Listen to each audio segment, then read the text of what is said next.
Hi there. Thanks for joining me here on Conversations for Yoga Teachers. I'm your host, Karen Fabian, the founder of Bare Bones Yoga and the creator of the Momentum Magic Method, the way to become a confident teacher, one who effortlessly walks around the room, shares clear cues, easily builds sequences, and speaks from your heart, sharing authentically with your students. Here on the podcast, you'll discover new and inspiring ways to share your cues and create your sequences. You'll uncover habits and frameworks all designed to empower you so that you can teach in a way that feels authentic and natural. For some episodes, I'll have a guest, and other episodes I'll share with you on my own, and in each one, you'll always get action steps and takeaways you can apply right away to your teaching. In addition to the podcast, follow me on Instagram and TikTok for daily videos. You'll see a link on both of my profiles, my Stan Store link. Click it and unlock ways you can get the support you need to be the teacher of your dreams. You'll find links to the podcast, my free ebook, and other resources to help you be the best teacher you can be.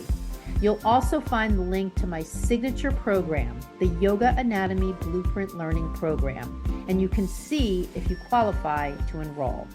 So with that, let's get on with today's show. Hi there. Welcome to Conversations for Yoga Teachers. I'm your host, Karen Fabian, and this is episode 368.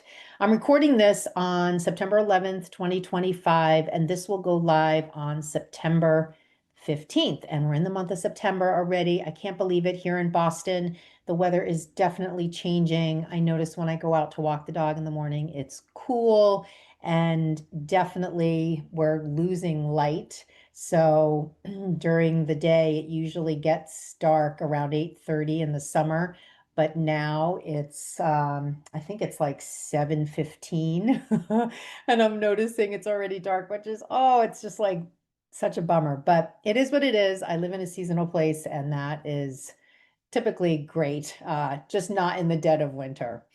So what I want to talk to you today about is transformations. Transformations, and specifically for yoga teachers, the kinds of transformations that I've witnessed over the years when I work with yoga teachers in my programs, and even just in small ways, small shifts that yoga teachers make when I go back and forth with them on social media. Maybe they comment something on one of my posts, or we have an email exchange back and forth over a week or something.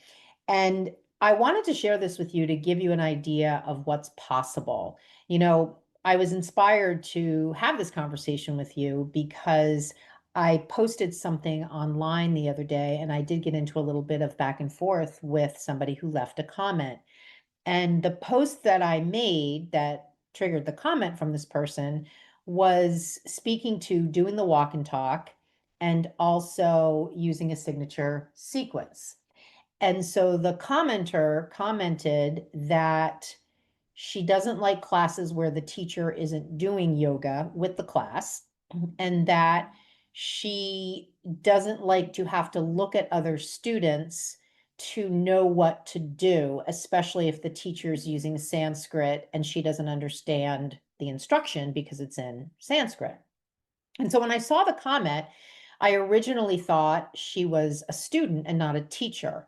And so I commented back and said, thanks for your comment. I'm curious, are you a yoga teacher or are you a yoga student? I'm curious as to where your comment's coming from. And she responded again and she said, I am a yoga teacher. And of course, I also practice yoga. And I just don't like this aspect of teaching where you're walking around. And so I commented again and I said, well, there's a lot more I can say on this.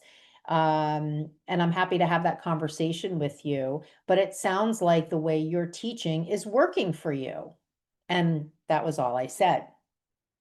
And so when I read that series of comments and in that back and forth with that teacher, it was actually immediately clear to me that this was not someone who was looking to change. This was not someone who was looking to see what's possible. This was someone who was very set in their ways. And even though they might see or hear about other ways of teaching, namely my video, she wasn't interested in that. She was basically digging in her heels as to the way she was teaching, and she was doing lots of things to justify how she was teaching. And so that's why I ended the conversation, because this is not somebody that you can have a back and forth with because they've already made up their mind.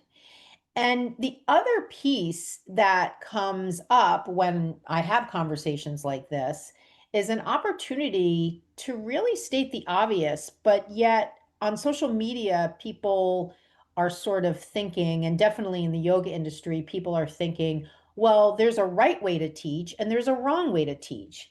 And in fact, what I said to this person is, it sounds like what you're doing is working for you. And that is the God's honest truth. If a yoga teacher is doing something in a particular way and they feel like that's working for them, then go ahead and keep doing it.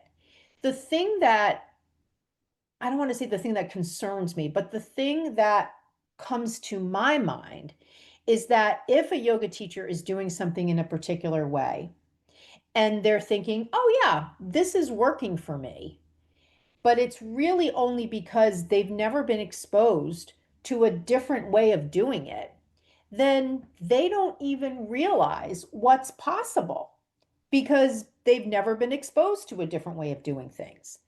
And so that's what inspired me to have this conversation with you about transformations, because honestly, the transformations that I've witnessed by working with all sorts of yoga teachers all over the world in my program, they've all come to me with sort of different challenges. Now, even though there are definitely common categories of the challenges that teachers face, and I see that because I'm the one meeting with all these people, the individual variations are always there. So let's say, for instance, you're having a hard time remembering your sequence. How that shows up for you is unique to you versus another teacher who might be having trouble remembering their sequence. So there's always room for individual expressions of how the problem is showing up, how the challenge is showing up, and most importantly, what feelings are coming up for the teacher. That's a really important thing. And that's what I love to focus on first. How do you feel after you teach your class? What kinds of feelings come up? What do you feel is working well? What do you feel is not working well? And so that's just the backstory of how I came to the topic for this week's conversation. So the first thing, the first example is really top of mind for me because I just had our closing call today with one of my clients, Mary, who I live in Boston and she lives in Ireland or Scotland, Ireland, Ireland, I believe. And she's probably going to listen to this episode. So, hi there, Mary.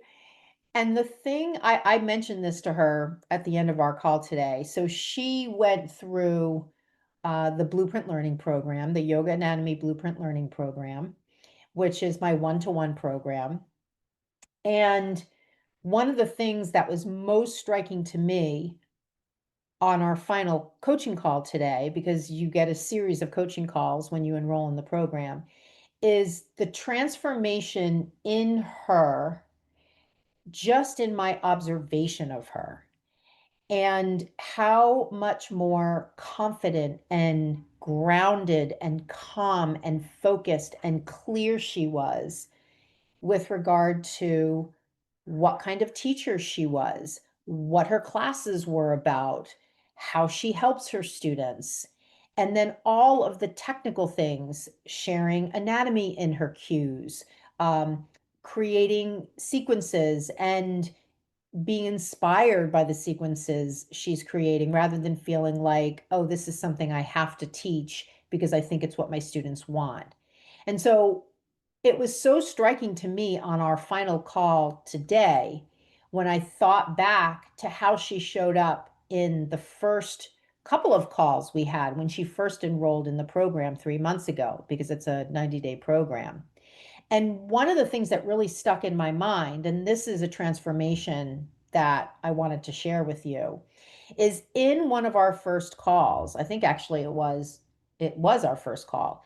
She mentioned she had gotten injured doing half pigeon as a student. And it really stuck in her mind, and it really got in the way when she was teaching, because it not only in that pose, but in other situations, she had this fear that her students were going to get hurt. And it expressed itself in this sort of nervous feeling, especially when she noticed a newer person in her class, or a person she didn't recognize, or a person that was sort of having a tough time of it in the class. And it made her very nervous, which got in the way, as I'm sure it does for you, got in the way of her teaching.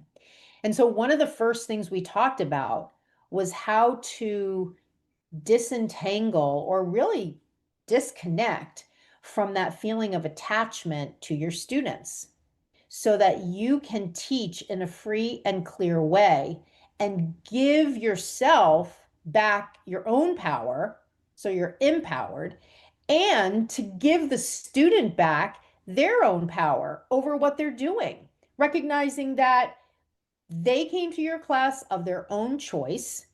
They're doing yoga how they can, and I guess I could say want to do it, even if they themselves would say, oh, I definitely want to learn how to do this a little bit better or differently. But they're there on their own choice, and they're adults, and we don't have to feel responsible for them. But yet, so much of the messaging that teachers get in the yoga industry is make sure people don't get hurt in your classes, make sure the beginners get what they want, tell them to take it easy if they feel like it's too hard, keep your eye on students who are struggling, right? And so all that verbiage does is put all sorts of pressure on you. And that can show up as what Mary was experiencing, this feeling of anxiety and worry and fear around students getting hurt. And so one of the first things we talked about was we brought this fear to the surface and we talked through it. And she shared the story about her own injury. We talked through the anatomy of half pigeon. She was going through the videos in the portal that went through the anatomy. She already had a medical background, so it was on top of the medical knowledge she already had from her work in the hospital. And so throughout the program, every time we would do a coaching call, I could see and I could hear from her. She was telling me how much more confident she was and how she was really feeling this relief. Like, man, I don't have to worry about my students anymore. I can do the things that I'm in control of, like show up with a sequence I know well, use really clear cues, things like that, understand anatomy and how to apply it to my teaching. And so on our final call today, to witness her transformation to me was so inspiring. And it just keeps reminding me in these moments, this is why I love what I do. I love working with yoga teachers in my one-on-one program. And to a certain extent, the transformations aren't as big, but in the Yoga Anatomy Accelerator program, there definitely are transformations that happen. But for sure, in the one-on-one program, they do as well. So shout out to Mary, amazing work. And for you, the listener, that's just one example. And I wonder if that resonates with you. I wonder if you're the kind of teacher who worries about their students, if you have fear around people getting hurt in your classes. And if so, how is that actually showing up? And how is it holding you back from teaching in the way that you want to teach? So I'm just going to share with you a couple of other just brief examples of transformations that I've witnessed in yoga teachers. And one of the big ones was with a yoga teacher I worked with, and we'll just call her Chloe. And she was someone who was really struggling with what I talked about before, this idea of remembering her sequence from class to class. And so I always say, when you have a particular problem, which you're probably clearly able to state, what we want to do is get back to or understand or uncover what's the behavior or belief, or I'm sorry, what's the belief that's driving that behavior. And so for her, she would get really nervous on Sunday night thinking about the sequence she was going to teach in the week ahead because it was brand new. And she would do last minute changes to it, and she would worry it's not good enough. And she would go and take class, and she would get this thought in her head, oh, well, I have to do what this other teacher's doing. So there was just a lot of anxiety around the sequence. And when we started working together, one of the things I offered her was an experiment of picking one of the sequences she had already used and teaching it for the next 4 classes. And that gave us time from the call we were on to our next coaching call. And the next coaching call we did, and I know I've told this story before, so if you're hearing this before, or if you're hearing this again, here it is again. But if you're not, I'll just tell you, when we got on that follow-up coaching call, she said, oh my God, nothing happened in terms of the students. Nobody cared I was teaching the same sequence. Nobody mentioned I was teaching the same sequence. Nobody left. Nobody said, oh my God, this is so boring. Nobody asked me, why are you teaching the same thing again? Nobody cared. At least they didn't say they cared, and no one left. So it really, for her, loosened her attachment to the belief that she needed to change her sequence all the time. And what she said to me was, really the biggest change that happened is I felt so much more confident. By the 4th time I taught that same sequence, I felt so much more confident. Now, there were lots of other changes that she went through, but just on that one point alone, that was something that was life-changing for her, because now she didn't have to give up all that time on Sunday night writing out a new sequence. And she also could start to really lean into the kind of teacher she wanted to be, because now she was showing up with a consistent sequence, and she could begin to really stand out from other yoga teachers in terms of what she was offering and the kind of teacher she was. And again, the most important top line change was that she felt so much more confident teaching the sequence. And one other aspect of this particular problem that I want to bring to your attention is, the more often you change your sequence, the harder you have to be thinking about your sequence when you're teaching the class. And if you're thinking about your sequence a lot when you're teaching the class, it leaves much less capacity for you to be thinking about something else. And there are a whole bunch of other things that you can be thinking about, like watching your students, reacting to whether or not they understand the cues you're sharing. Those are really the 2 primary things. But if you're thinking primarily about what comes next in your sequence, doing your sequence with your class, you don't have brain power available to do those other 2 really important things. So that's yet another, if we just look at it through the lens of neuroscience and kind of brain power and thinking capacity, that's another reason to use a signature sequence from class to class.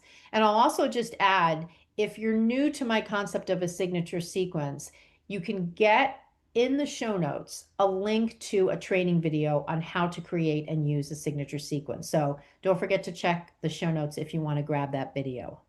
Now, another transformation that I remember from working with a teacher is, and this one really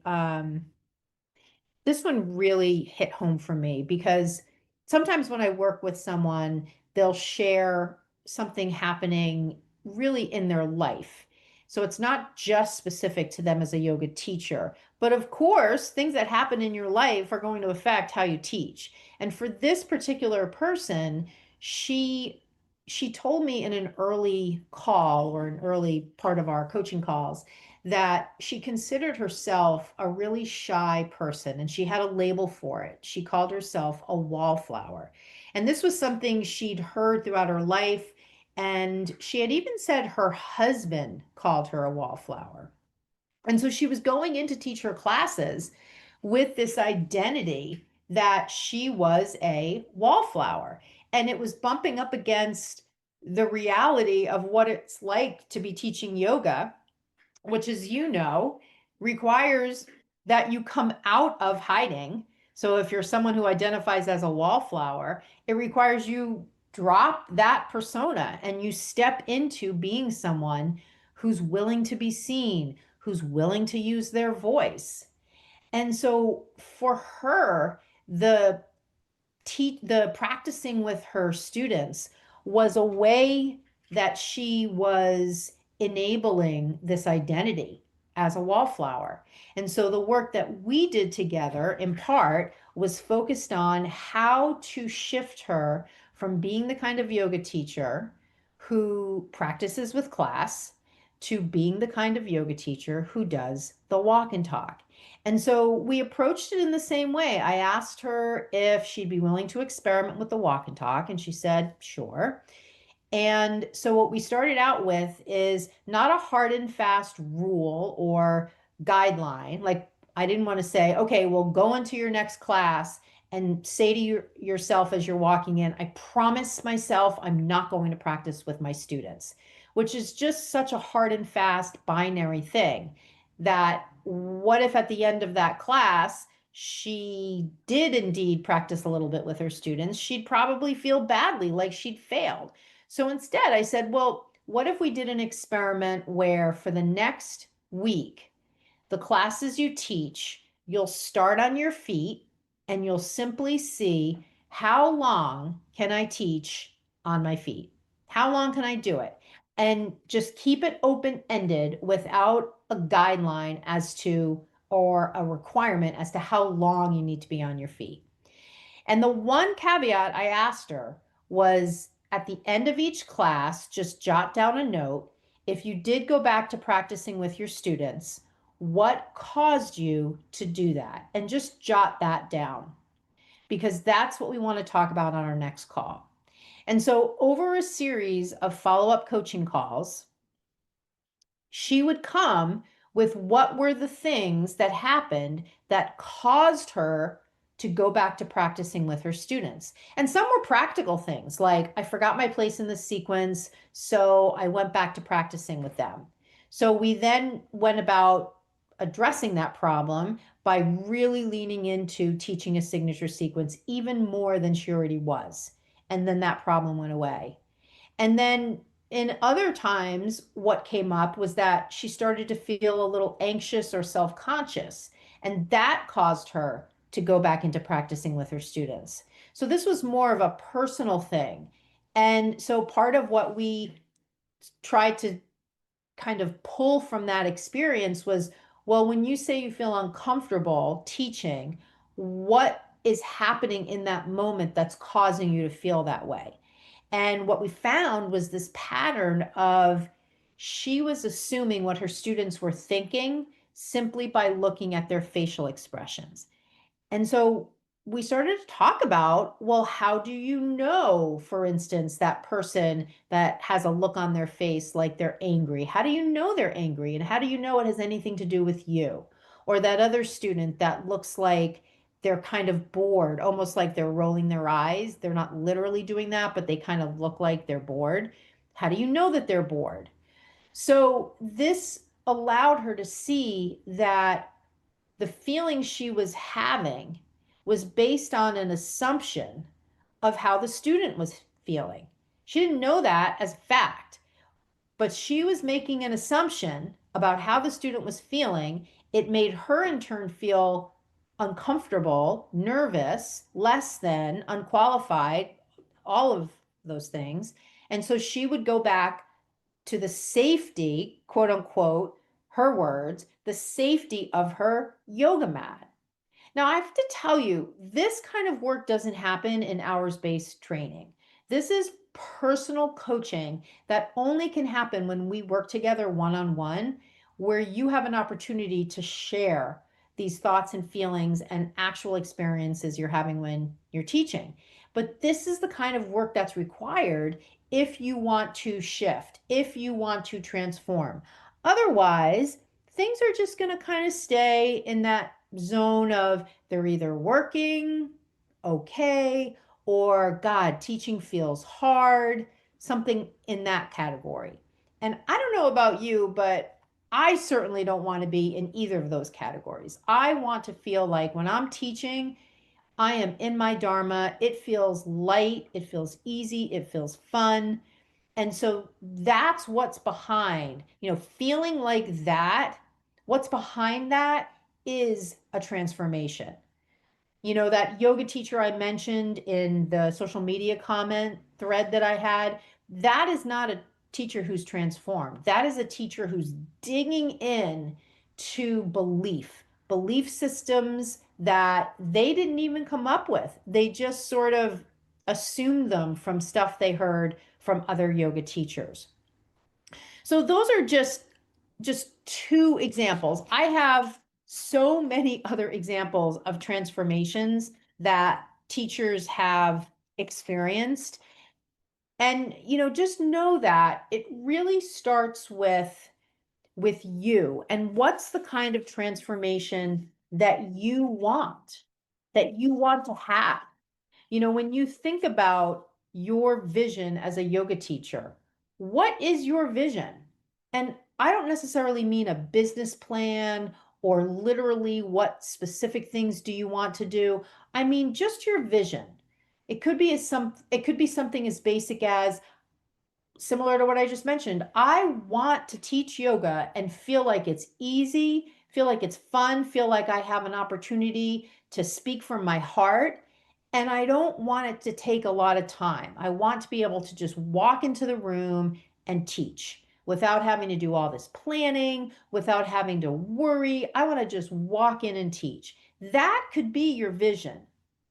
So, whatever your vision is, just after you listen to this episode, take a few minutes, ask yourself the question, write it down.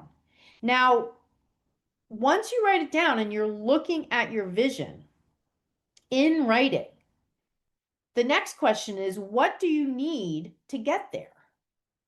And I warn you, if your answer is, well, I just need to take a 300-hour or a 500-hour, I would most likely say most of the time that's not the answer. Those programs are designed around knowledge building. They're not typically designed around vision achievement.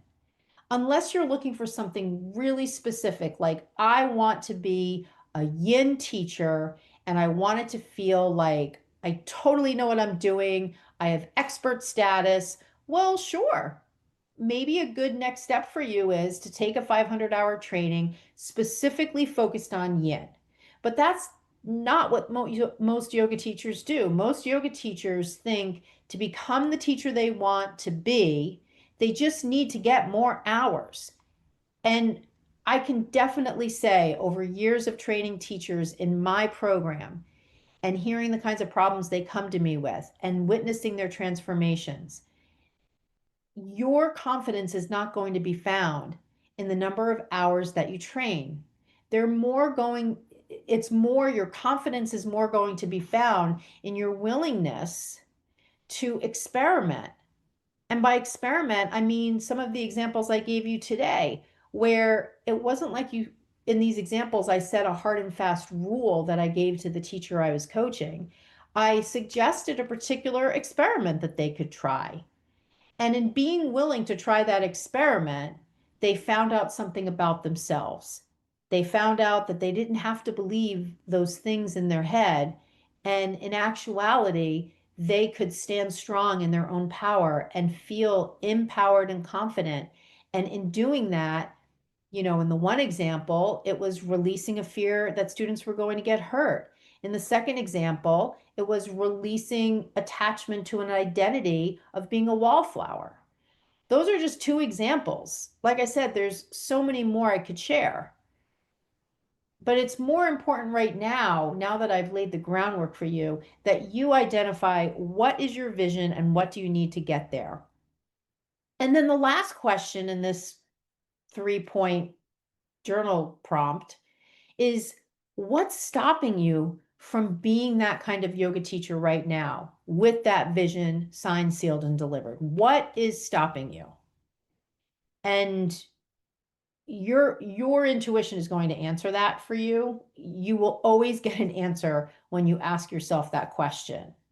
And I don't know what that answer is for you. It's a very personal thing. You might say something like, "Well, I'm really afraid. I'm afraid to be the kind of teacher I dream of being because I'm afraid it means I have to give up things that give me comfort, like practicing with my students or changing my sequence all the time. And I just don't know that I'm ready to give up that stuff."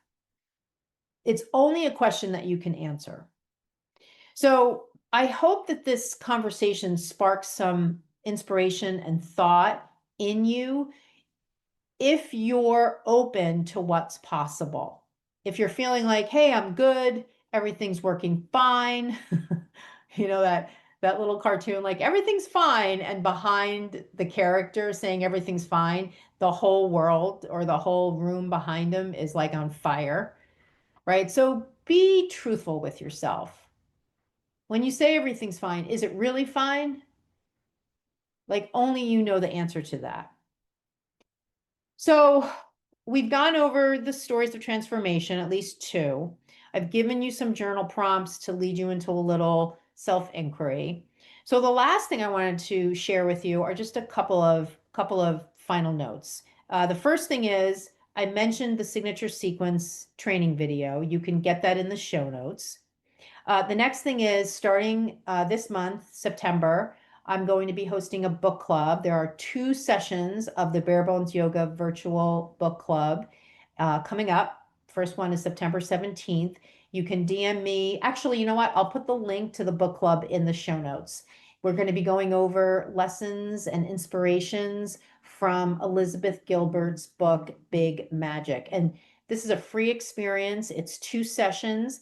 I'll be leading the conversation. So you'll have journal prompts from me. You'll have different excerpts from the book that I'll share. And there absolutely will be opportunity for conversation. And at the same time, if you're kind of a watcher and you don't feel like coming to these things and being a big participator, that's okay too. So that's going to be September 17th and then the following week. The link will be in the show notes so you can register. And then if you're looking for the kind of one-on-one, highly curated experience in my Yoga Anatomy Blueprint Learning Program, both the teachers I shared with you about today completed that program. I'll include the link to that in my show notes as well. I'm actually shifting a little bit how I accept new students into that program. So if you are interested in the program, send me a DM on Instagram or send me an email to Karen at barebonesyoga.com. And I'm going to set up a call with you to find out a little bit more about you. I can answer your questions about the program, share a little bit more about how it works, and we can see if you're a good fit. And then the last thing is the Yoga Anatomy Accelerator program is still running on a monthly basis. It's a 4-week program. It's really a carve out of my one-to-one program. So if you're looking for a shorter, more focused way to learn the fundamentals of anatomy, the Yoga Anatomy Accelerator program is for you. That program link I'll also include in the show notes, and you can check that out and you can enroll for one of the September spots if the program is a good match for you. That's it for today. I want to thank you so much for listening to the end, and I look forward to talking with you on the next episode. See you next time. Thanks for being here with me today. I hope you enjoyed the episode. And hey, one more thing. While I don't know you personally, I know what a yoga teacher looks like who's ready to have a breakthrough to being the kind of yoga teacher who walks around the room, sharing cues you know the reason for, understands anatomy, teaching signature sequences without notes or any need to practice with class, and loves teaching yoga without stress, anxiety, or nervousness. If you are ready to be that yoga teacher, here is your next step. DM me the words podcast offer, and I will give you a special incentive to work with me inside of my signature program just because you are listening to the podcast. DM me on Instagram at Bare Bones Yoga. I can't wait to hear from you.